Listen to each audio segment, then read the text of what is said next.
Hello friends, so let us now learn some important points about the monochorionic twins. One of the complications which you see in monochorionic twins, that is uncompensated placental arteriovenous shunts.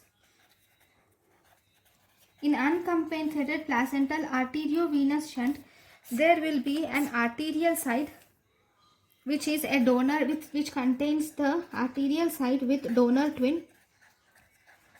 It is similar to twin-to-twin transfusion syndrome, and there is a venous side with recipient twin.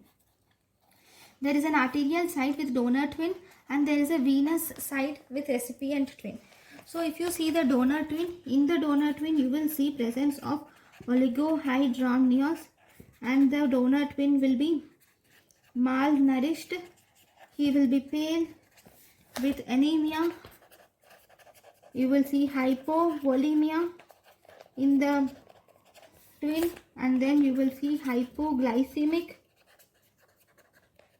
and the twin will be microcardiac.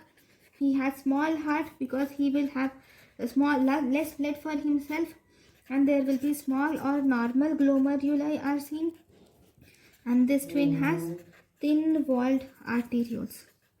So these are the main features of donor twin. Now if you see the recipient twin will have polyhydramnios or hydrops, and he will be well nourished with plethora, polycythemia,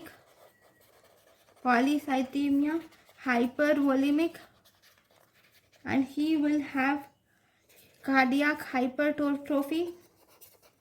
And if you see the glomeruli are large in the recipient twin, and you will see presence of thick walled arterioles are seen.